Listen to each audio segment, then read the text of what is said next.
Vamos a continuar con el mismo tema que estábamos viendo en Romanos 7.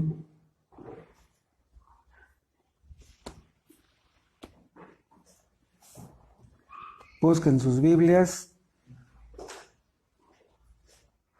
Romanos 7.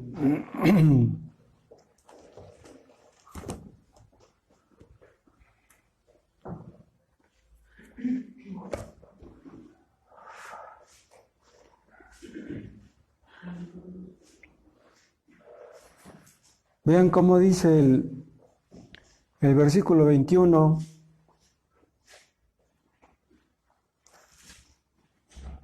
Así que queriendo yo hacer el bien, hallo esta ley, que el mal está en mí.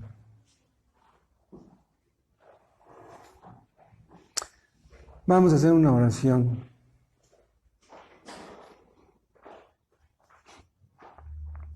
Nuestro Padre, te damos gracias. Tus misericordias nunca se acaban. Tu gracia, tu misericordia, tu paciencia, todos tus atributos, Dios, a favor de los tuyos, a favor de tu pueblo, te damos gracias por esto. Sabemos que tu mano poderosa es con nosotros, lo hemos visto, lo hemos comprobado. Te pedimos que nos hables a través de tu palabra, que nos santifiques, que nos apartes de las vanidades de este mundo para servirte, para hacer tu voluntad buena y agradable y perfecta, para que podamos servirte como debe ser, como tú mereces, como Cristo merece. Háblanos a todos a través de tu palabra, tú sabes cómo. Gracias, Padre, porque podemos reunirnos. En el nombre de Jesús, amén.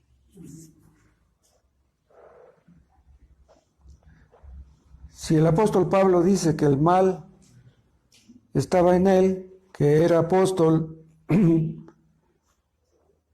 ¿quién podrá decir que no?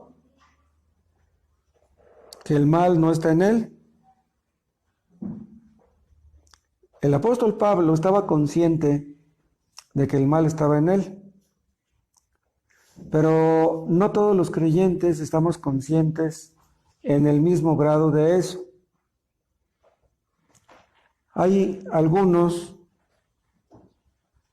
que están muy conscientes de eso y por lo mismo son más vigilantes, más precavidos, más temerosos. En cambio, si un creyente no está muy consciente de eso, minimizará el pecado. ¿Y qué va a pasar? Pues que caerán en tentación. Los que minimicen el pecado, en un sentido, no van a caer en tentación, ya cayeron. Hay ahí un peligro potencial muy grande. El pecado aparece de repente y nos toma desprevenidos. Esto lo dice, por ejemplo, en Gálatas capítulo 6. ¿Quieren ver este texto?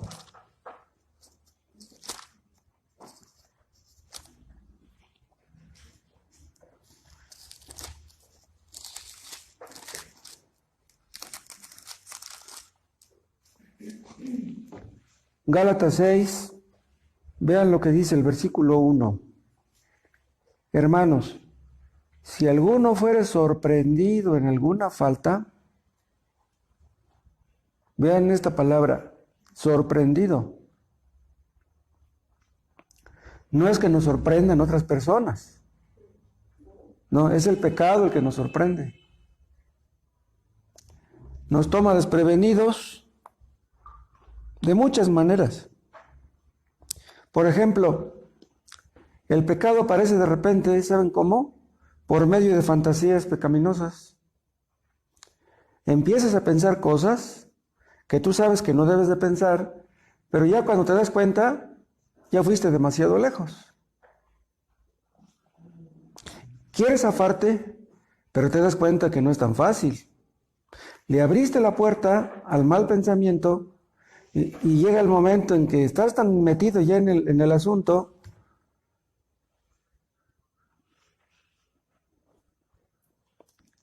y te das cuenta, pero pues ya pecaste. El pecado te sorprendió, quiere decir que no entraba en tus planes. Tal vez ese mismo día, en la mañana, le dijiste a Dios, Dios, no me dejes caer en tentación. Pero bajaste la guardia, te descuidaste y cuando menos pensabas, ya estabas metido en el problema. ¿Y saben cuándo puede ocurrir eso? Cuando estamos orando incluso. Es posible que ustedes estén orando, estén conscientes de la presencia de Dios cuando están orando,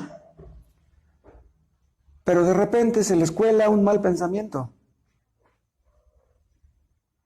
Hace ratito sentías la presencia de Dios y estabas bien contento, pero ya después cuando descubres que se te metió el mal pensamiento, te pones a llorar. Primero estabas contento y luego llorando. Un mal pensamiento ensucia nuestra mente. Un mal pensamiento ensucia nuestra conciencia.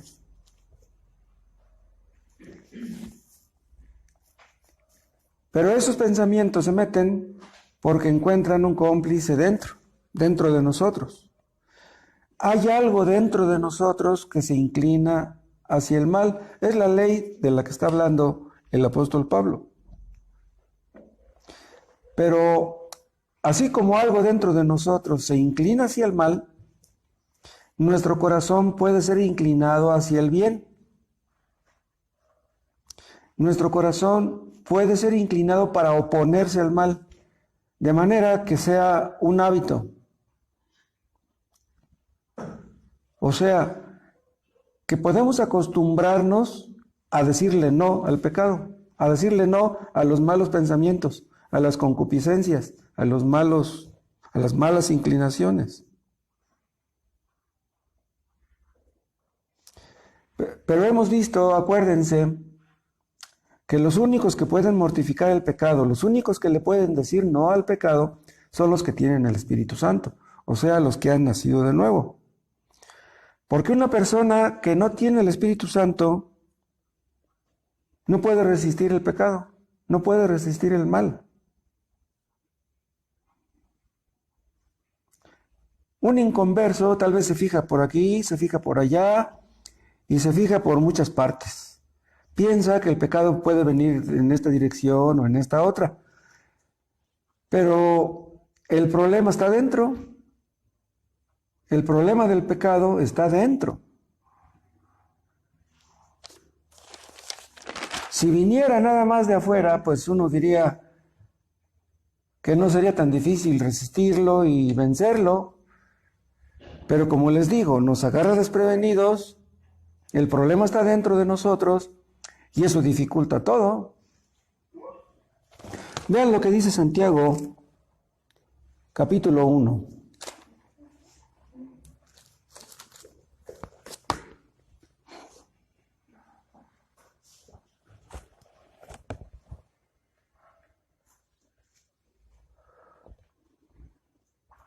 Santiago 1:13, cuando alguno es tentado, no diga que es tentado de parte de Dios, porque Dios no puede ser tentado por el mal, ni Él tienta a nadie, sino que cada uno es tentado cuando de su propia concupiscencia es atraído y seducido. Vean, cada uno es tentado cuando de su propia concupiscencia es atraído y seducido. ¿Se acuerdan ustedes qué significa la palabra concupiscencia? Es un mal deseo.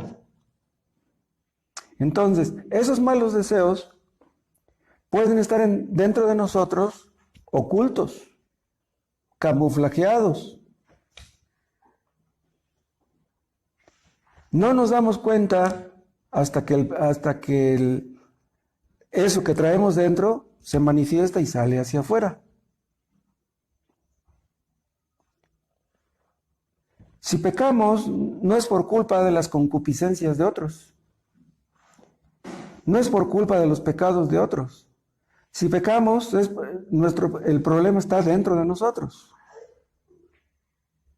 Imagínense que un cristiano es agredido o lo ofenden y que contestara con una mala palabra y que se defendiera diciendo, sí, pues sí lo ofendí, pero pues él empezó, es que él me insultó, pues se me salió esa palabra. Yo sé que no debí de haberla dicho, pero pues ya ni modo. Si pecamos, no es por culpa de otros. Esa mala concupiscencia ya estaba en nosotros antes de que se manifestara. Y Dios ya lo sabe. Nosotros tal vez nos doramos la píldora o seamos hasta cierto punto ignorantes de lo que hay en nosotros, pero pues Dios lo sabe todo. Entonces, si el problema está dentro y es un problema muy grande, debemos esforzarnos en mantener puros nuestros corazones para que las tentaciones que vengan de afuera no nos venzan. O sea, si somos vigilantes, si hacemos la parte que nos corresponde, no va a ser fácil que caigamos en tentación. Recuerden una cosa también, que el pecado tiene la capacidad de engendrar más pecado. Si tú eres negligente o minimizas cierto pecado, eres negligente en cuanto a ser vigilante respecto de ese pecado, eso va a hacer que seas negligente en otro, descuidado en otro.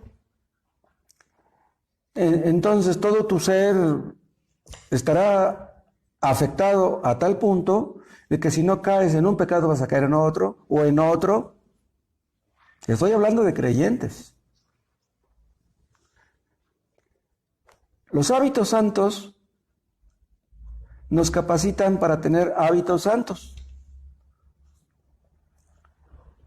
Si ustedes se acostumbran a leer, a orar, a obedecer, llega el punto de que no pueden estar sin hacer eso. Pero si son descuidados en alguna de estas áreas, serán descuidados en otras, y eso nos va a debilitar. Nos va a debilitar de tal manera que en cualquier momento podemos caer. Acuérdense de Salomón. Salomón fue cayendo en una resbaladilla muy alta. Y ya agarró tal velocidad en su caída, en su bajada, que ya detenerse pues era imposible. Llegó al punto Salomón de no poder decirle que no a sus mujeres idólatras. Ándale, mira, vente y acércate aquí a mi ídolo. Y eso hizo Salomón. Salomón se acercó a los ídolos de sus mujeres. O sea, yo me imagino que era tan complaciente con sus mujeres que ya no les podía decir que no. Él sabía que lo que estaba haciendo estaba mal, pero ya no podía decirles que no. O sea, se convirtió en cómplice de la idolatría de sus mujeres. Nosotros debemos resistir al mal desde sus inicios, desde el momento en que empiezan a atacarnos. Vean, primer epístola de Tesalonicenses, capítulo 5.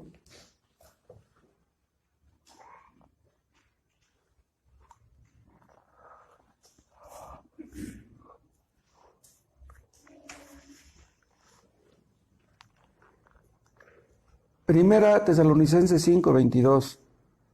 Absteneos de toda especie de mal. Vean la palabra toda. Absteneos de toda especie de mal, de toda clase.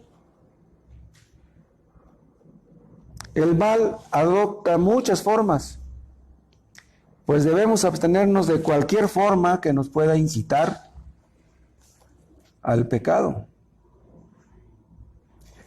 Pero el énfasis está en la palabra toda, porque debemos resistir toda especie de mal. No debemos contentarnos con decir, bueno, pues ya no he pecado de esta manera, ya no he pecado de aquella otra. Corremos el riesgo, hermanos, de sentirnos satisfechos porque ya no hemos pecado, pues, de ciertas cosas que hacíamos antes. Como que nos damos cuenta que hay ciertas áreas del pecado que ya no tienen poder sobre nosotros. Podríamos pensar, por ejemplo, no creo que yo caiga en este tipo de pecado. A lo mejor caigo en aquel, a lo mejor caigo en aquel otro, pero en este no creo. Supongamos que estuviéramos fuertes en una área de nuestras vidas, de nuestro carácter cristiano. ¿Nos sentimos satisfechos por eso? Porque cierto pecado no tiene poder sobre nosotros. Si es así, corremos el riesgo de menospreciar a los que hacen lo que nosotros no hacemos. Nos sentimos superiores a otros porque no hacemos lo que ellos hacen. Es cierto que a lo mejor tal vez no hacemos lo que ellos hacen, pero tal vez hagamos cosas que ellos no hacen. Cosas malas. Entonces debemos estar alertas a cualquier tipo de mal, a cualquier manifestación pecaminosa y vencer y resistir.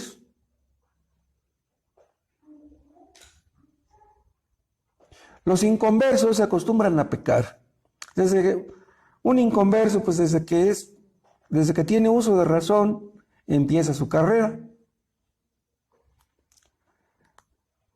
Pues llegan al punto los inconversos de que su mente está llena de pecado, sus emociones, su voluntad.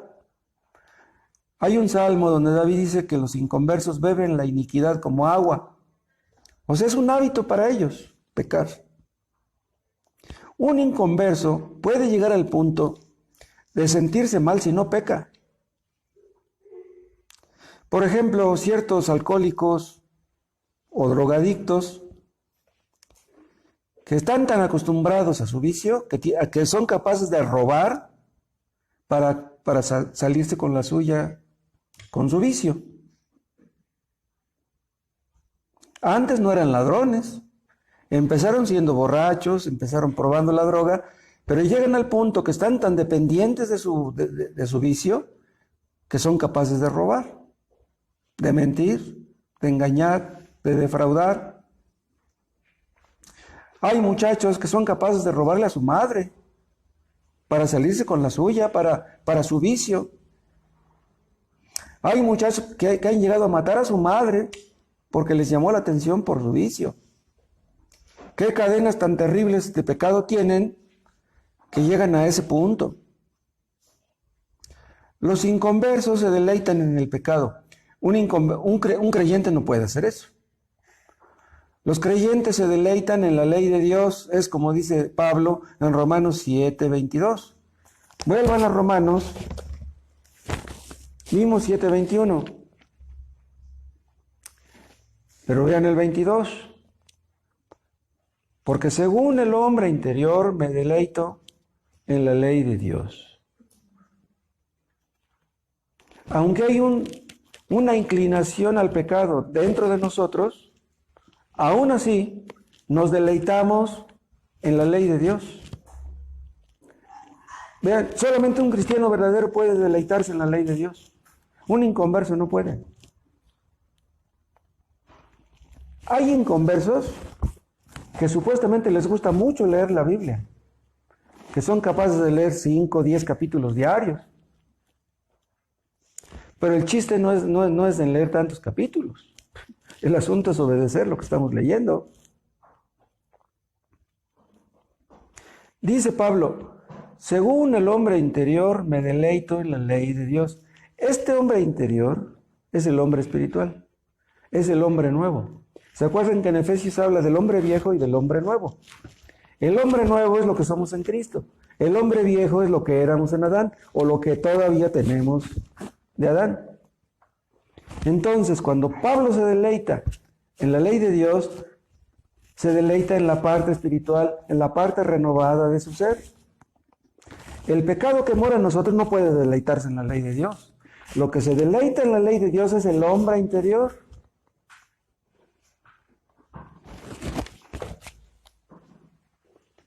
Vean ustedes en Efesios 4.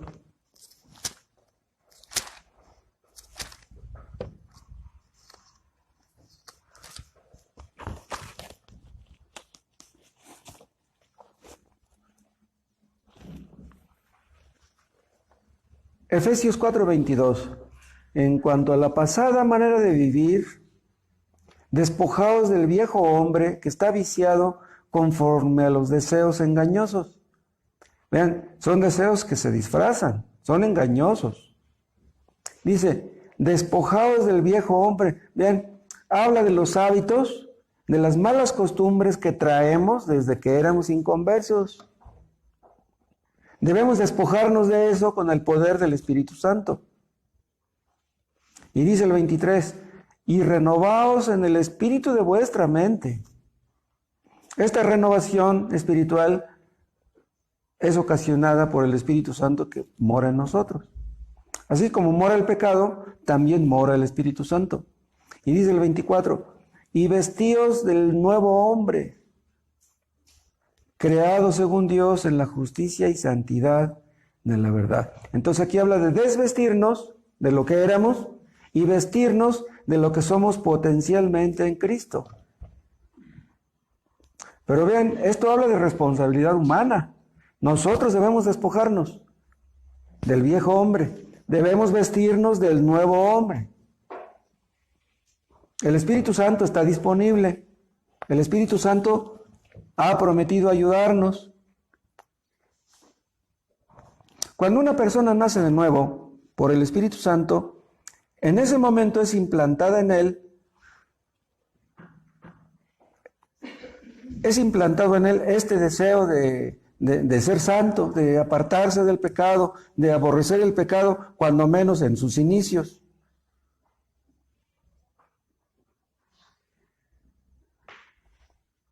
Esta parte espiritual se deleita en la ley de Dios y por lo mismo anhela la perfección. Un cristiano verdadero quisiera ser perfecto. Sabe que no puede serlo, pero ese es su anhelo. Anhelo que será satisfecho cuando esté en la gloria.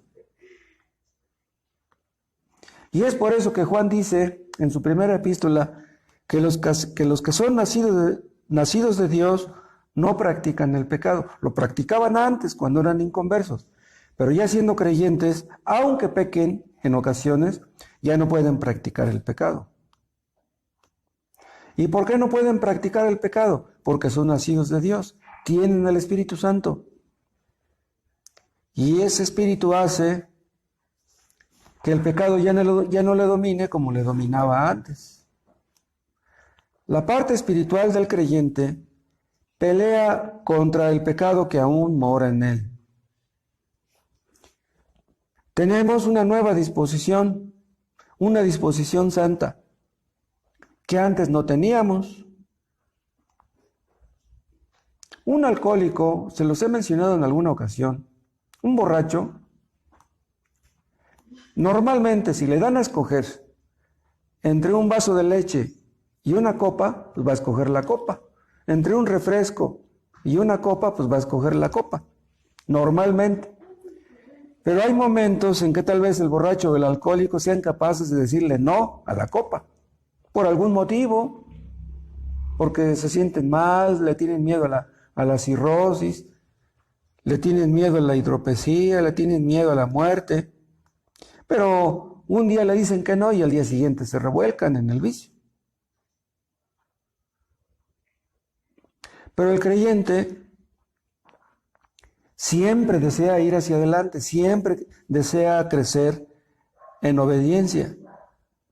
Pero hay ocasiones en que el pecado que mora en él, pues cumple con su papel, su función, y hace que caiga el creyente.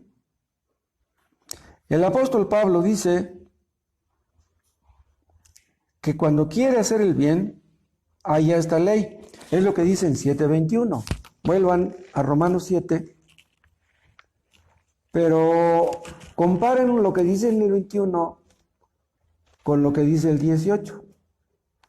Y yo sé que en mí, esto es, en mi carne, o sea, la parte no espiritual, dice, no mora el bien. En mi carne no mora el bien. Porque el querer el bien está en mí, o sea, en la parte espiritual de mí. Dice, pero no el hacerlo. El querer el bien está en mí. Todos los creyentes verdaderos quieren el bien, quieren obedecer, quieren ser perfectos. Ese es su propósito dominante. Antes, cuando era inconverso, su inclinación dominante era el pecado.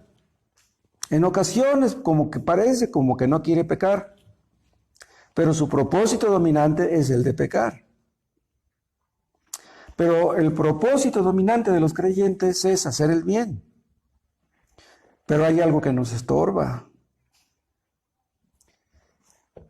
Si no hubiera eso, si no existiera eso que nos estorba, ¿saben qué pasa? Que seríamos perfectos. Supongamos que ustedes ven a un creyente que comete un error. Algo que un creyente no debe hacer. Se van a acercar a él y le van a decir, ¿cómo voy a creer, hermano, que tú hayas hecho esto? No puedo creerlo. Tienes tantos años conociendo la palabra de Dios y mira lo que has hecho. No podemos hablarle de esa manera. Debemos llamarle la atención, debemos decirle que lo que hizo está mal, pero no podemos decirlo de esa manera. ¿Cómo voy a creer? Como diciendo, yo en tu lugar yo no lo hubiera hecho, porque eso no es así.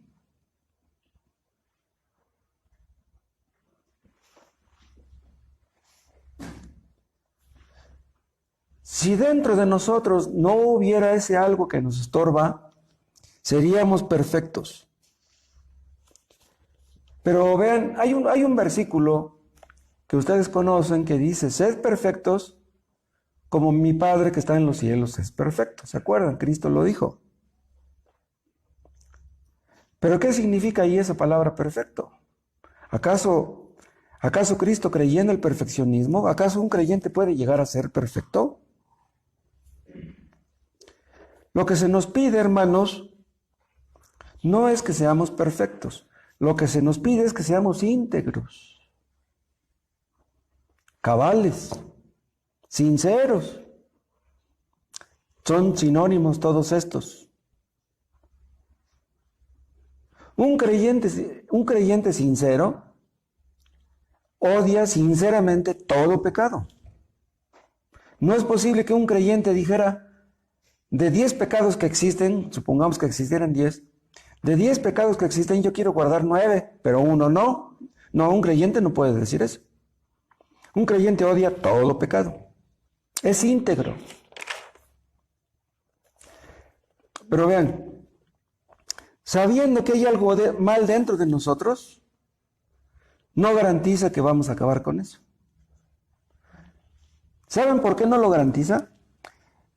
Porque si lo garantizara, entonces podríamos ser perfectos.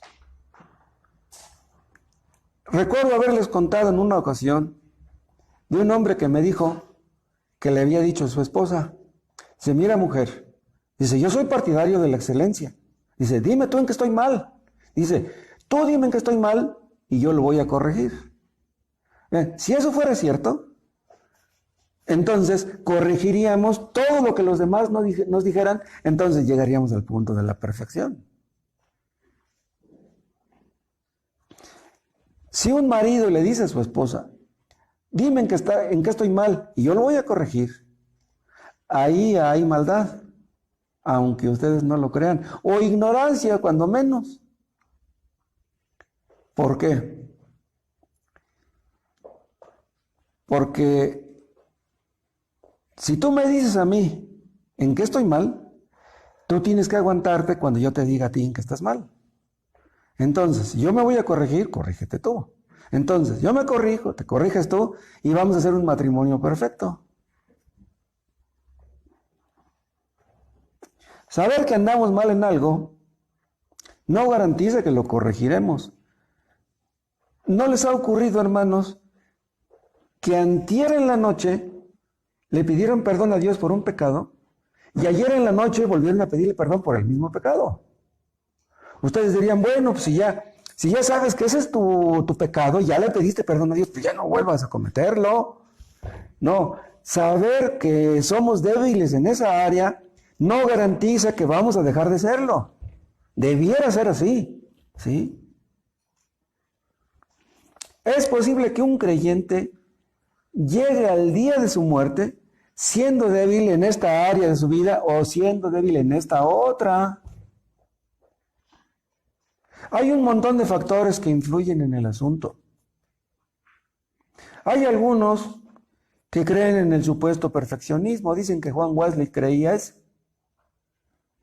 que un cristiano podía llegar al punto de la perfección. Pero yo no sé si eso es cierto, que él lo dijo. Yo no sé en qué se basaría para decirlo, porque eso es antibíblico claramente. Vean Mateo 5.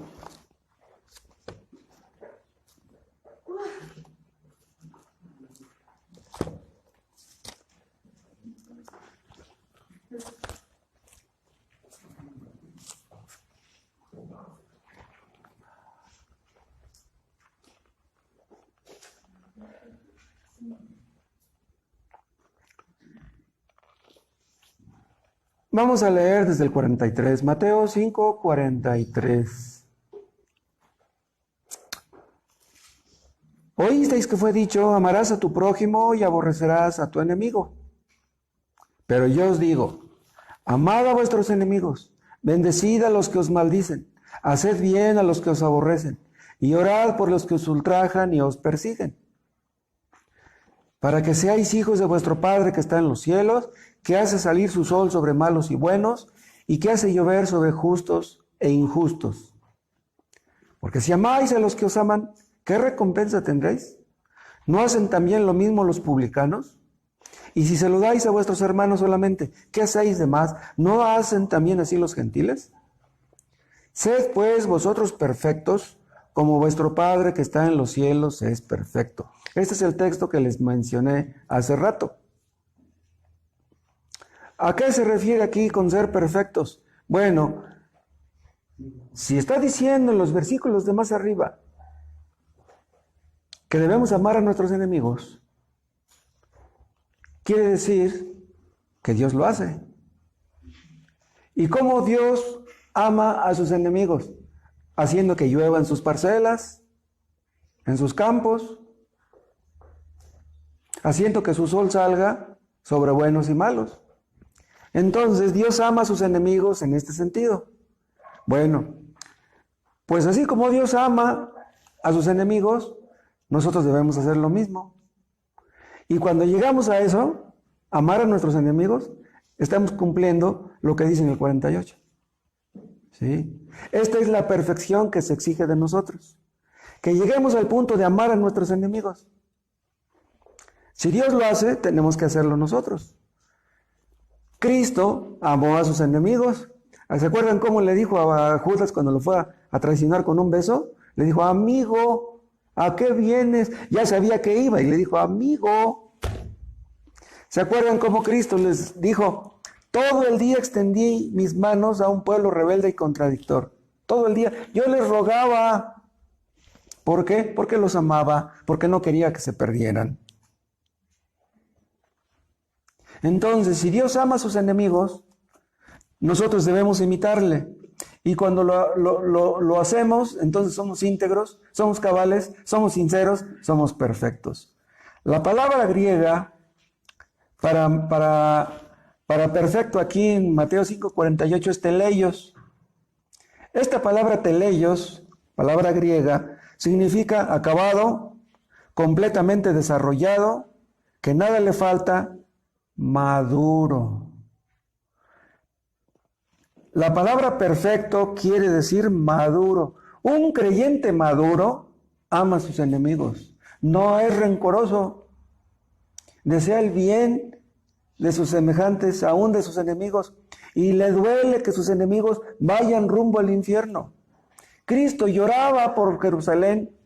Nosotros debemos llorar por los que nos ofenden y nos persiguen y nos ultrajan. Y cuando llegamos a ese punto, hemos vencido la soberbia, hemos vencido la autosuficiencia, el rencor, la hipocresía. Somos sinceros, somos maduros, somos perfectos según Dios.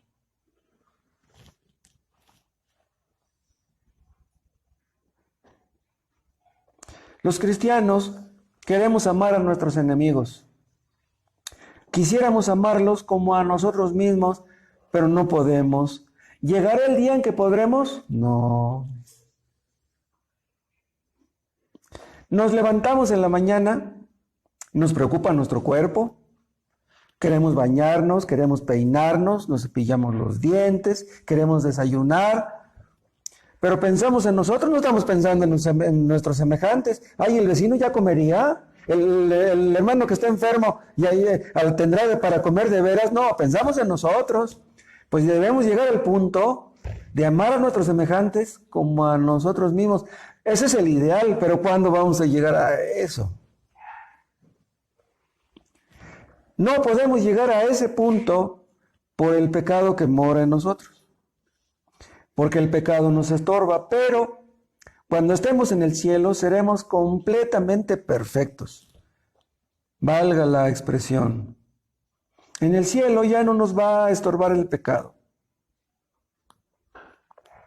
Vean en Filipenses capítulo 3.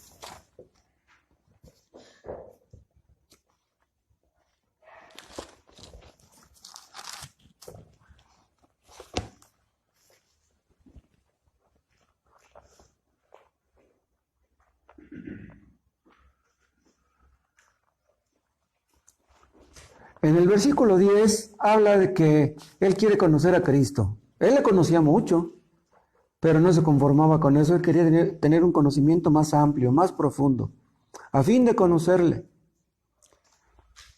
Y dice en el 12, no que lo haya alcanzado ya, ni que ya sea perfecto. Vean, Pablo reconocía que no era perfecto.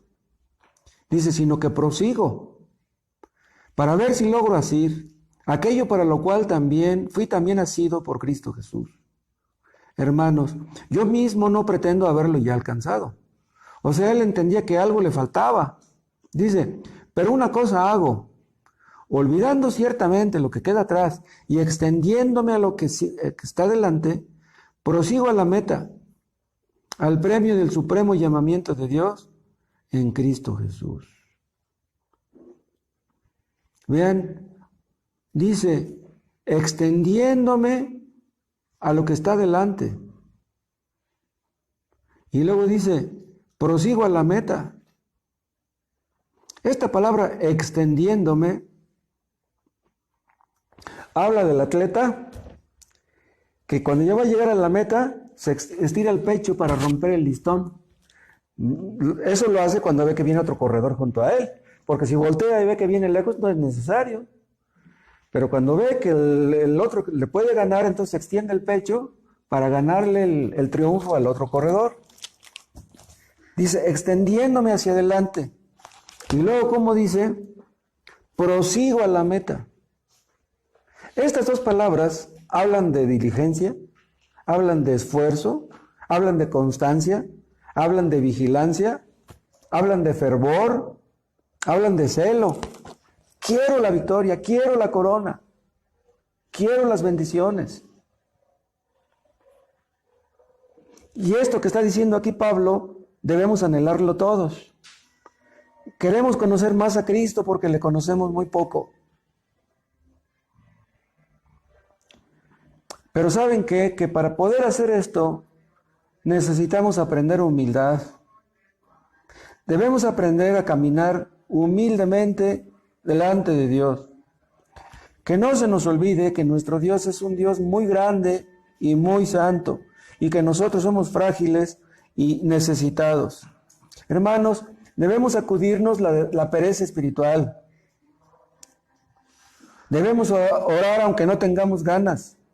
Debemos leer aunque no tengamos ganas. Debemos hacer a un lado toda tibieza, toda frialdad, toda negligencia. Acuérdense, hermanos, que Dios se agrada de los que tiemblan ante su palabra. ¿Por qué tiemblan los que tiemblan? Porque entienden que Dios es muy grande. Dios se agrada de los que esperan en su misericordia. ¿Quiénes son los que esperan en su misericordia? Los que creen que la necesitan. Dios, ten misericordia de mí. Si estamos conscientes de lo indigno que somos, seremos humildes. Y si somos humildes, ¿saben qué? No vamos a ser duros al juzgar a otros. Tenemos esa tendencia, díganme si no es cierto. Nos comparamos con otros, somos hipercríticos, los demás están mal, nosotros estamos bien. Pero si Dios nos enseña a caminar en humildad delante de Él, ¿saben qué va a pasar?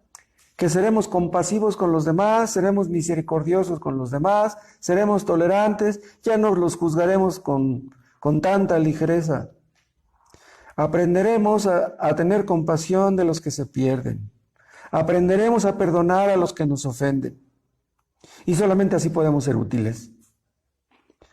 Si somos orgullosos, si somos negligentes, no podemos ser útiles. El creyente que no ve el pecado que mora en él, está lleno de soberbia y se engaña a sí mismo. ¿Saben qué pasa con los soberbios? Que destruyen toda relación. Tiene problemas con la pareja, tiene problemas con los compañeros de trabajo, tiene problemas con los parientes, con los inquilinos, tiene problemas en la iglesia, con los hermanos. La soberbia, hermanos, es un pecado muy sutil, se disfraza, se esconde. Vean el Salmo 19.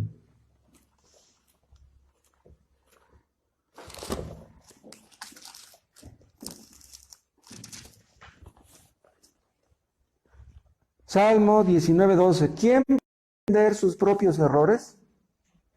Líbrame de los que me son ocultos. Vean, esta palabra nace de la humildad. Yo sé que hay pecado en mí. Aunque esté oculto, yo sé que hay pecado en mí. Aunque todavía no lo ubico, yo sé que ahí está. Y luego dice el 13, preserva también a tu siervo de las soberbias, que no se enseñoreen de mí. Entonces seré íntegro, cabal, completo, perfecto, y estaré limpio de gran rebelión. Vean cómo dice David, cómo llama David a la soberbia, una gran rebelión. ¿Por qué fue echado Satanás del paraíso? Por su soberbia. ¿Y cuánto daño ocasionaremos nosotros si somos soberbios? Si Dios nos ayuda, nos enseña a mantenernos humildes, eso será buenísimo. Es posible que nos estemos acercando al peligro y que no nos demos cuenta. Es posible que haya pecado en nosotros y que no nos demos cuenta. Pero ¿saben una cosa? Hay un tema que nos conviene mucho en este contexto. Es el de la gracia preveniente. ¿Han oído hablar de ese tema? Vean en el libro de Oseas.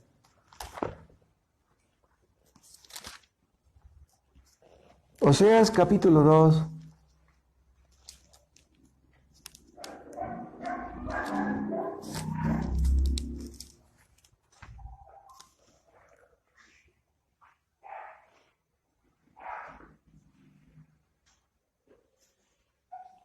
Vean la promesa que hace Dios para los israelitas impíos, para los israelitas apóstatas.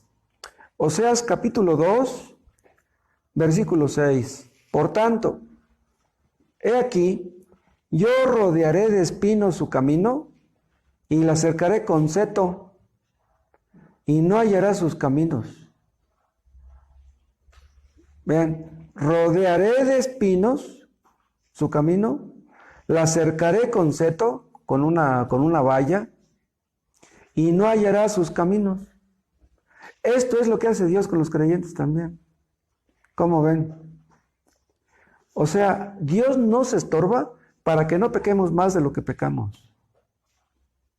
Dios nos impide que lleguemos a hacer cosas que podrían destruirnos. Por ejemplo, Cristo sabía que Judas era codicioso, ¿sí o no? Lo puso de tesorero porque ya sabía lo que iba a hacer. Bueno, pues así como no conocía el pecado dominante de Judas, conoce el pecado dominante de todos, la inclinación de todos. Bueno, pues Dios sabe qué haríamos en determinadas circunstancias si Él nos dejara que nos metiéramos en X asunto. ¿Saben ustedes cómo Dios nos estorba de pecar? A veces enfermándonos. O sea, a través de una enfermedad. Dios puede evitar que pequemos a través de una necesidad económica, a través de la pérdida de un trabajo. Dios puede obstaculizarnos para que no pequemos.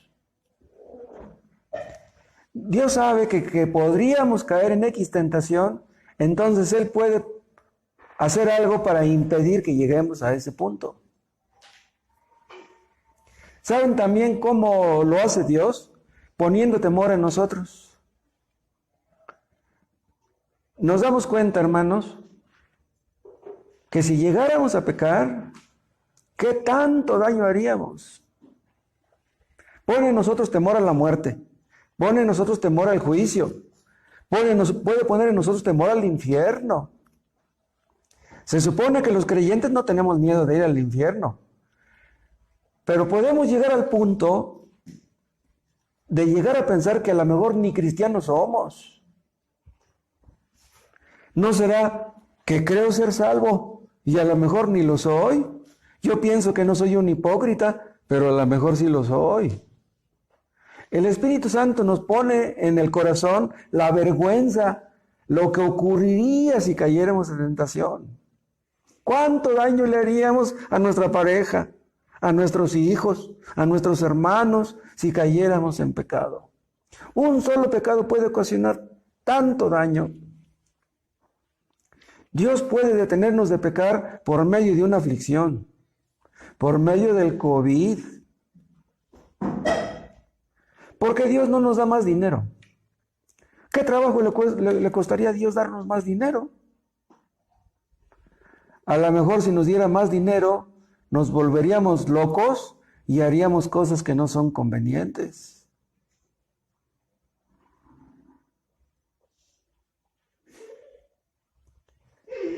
Hay ocasiones en que Dios nos quita ciertas bendiciones. Nos gustan las bendiciones, pues estamos acostumbrados, para que entendamos de dónde vienen. Vean el caso de Job. Job entendía que Dios le había dado todo lo que tenía. ¿Sí? Incluso los hijos, pues Dios me los dio, Dios me los quitó. Y las riquezas, bueno, pues Dios me las dio, pues Dios me las quitó. Pero ya cuando se quedó sin hijos y cuando quedó sin dinero, ya no vio las cosas igual. Primero estaba muy satisfecho, no se quejó, pero ya después se la pasó queja tras queja. Pero acuérdense que termina la historia. Dios le dio a Job más de lo que le había quitado. Le dio lo doble de asnos, lo doble de camellos, le dio lo doble de casi de todo, menos de hijos. ¿Se acuerdan que hay unas partes en el libro de Job donde Job está bien enojado con sus amigos? porque sus amigos le decían que él estaba mal. Sus amigos le daban a entender que él era hipócrita. No. Si estás como estás, pues es que andes en pecado. A ver, dime, si no es porque andes en pecado, entonces ¿por qué Dios te quitó todo lo que te ha quitado? Entonces Job estaba bien enojado con sus amigos. Pero al final de la historia, Job descubrió que al estar enojado con sus amigos, es que estaba enojado con Dios. Vean lo que les estoy diciendo. Lo que estaba detrás de su enojo con sus amigos es que él estaba enojado con Dios. Pero no se daba cuenta Job de eso. No podía ver eso. Un creyente puede llegar a enojarse con Dios y decir cosas que no debe decir. Pero a final de cuentas, ya cuando entendió quién era el que le estaba diciendo, Job cerró la boca y dice, de oídas te había oído, dice, pero ya no voy a decir nada. ¿Saben qué pecado puede estar en nosotros sin que lo veamos? La ira.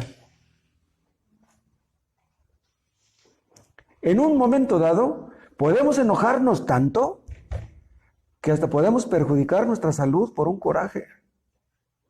Un cristiano puede enfermarse por un coraje. Le voy a decir lo que pienso. Ya me enojé, ahora sí, ya no me voy a callar. Le voy a decir 2 que 3. Bueno, pues en ese momento, cuando vayas a hablar, mejor cierra la boca. No vaya a ser que tu enojo con esa persona sea más bien, en el fondo, un enojo con Dios.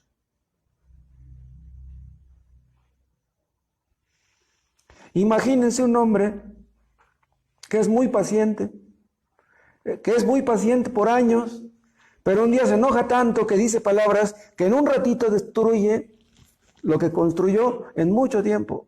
En un momento de ira, ¡wow! La ira del hombre no obra la justicia de Dios. No te enojes. Y si nuestro problema no es la ira, ¿saben también cuál puede ser? La amargura. Una persona, un creyente que tiene amargura, una mujer cristiana que está llena de amargura puede decir, ¿por qué mi pareja no entiende? Tantos años de casados y mi pareja no entiende. Tantos años de casados y mi pareja sigue igual. No se pone las pilas. Me voy a ir a la calle, ya no regreso. Ahí te ves. Un creyente puede llegar a pensar, parece como si fuéramos inconversos. A lo mejor hasta somos inconversos. No tiene caso seguir adelante. Cuando un creyente piensa así, el diablo está feliz, se frota las manos de gusto. Hermanos, nuestro problema no es la ira de nuestra pareja, es la nuestra. Nuestro problema no es la de nuestra pareja, es la nuestra. No es la soberbia de nuestra pareja, es la nuestra. Tras de esto, seremos más vigilantes, más precavidos. Si clamamos al Dios que puede ablandar los corazones más duros, si clamamos al Dios que puede limpiarnos de todas nuestras inmundicias. Solamente Dios, hermanos, puede ayudarnos a vencer en esta lucha que tendremos hasta el último día de nuestras vidas.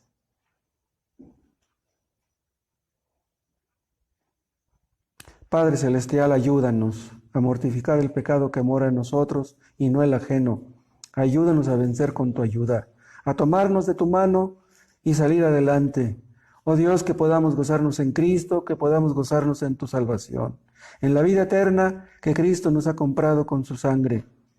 Líbranos, Padre, límpianos de los pecados ocultos que están ahí acechando dentro de nosotros para destruirnos. Danos más gozo, más fe, más humildad, más mansedumbre, más amor por nuestro prójimo, por nuestros enemigos. Oh Dios, danos más de tu Espíritu Santo. Y que esta sea una iglesia que te honra, que te ama, que te teme. Hazlo con todos y los que no son convertidos, Padre, haz que lo sean. En el nombre de Cristo Jesús. Amén.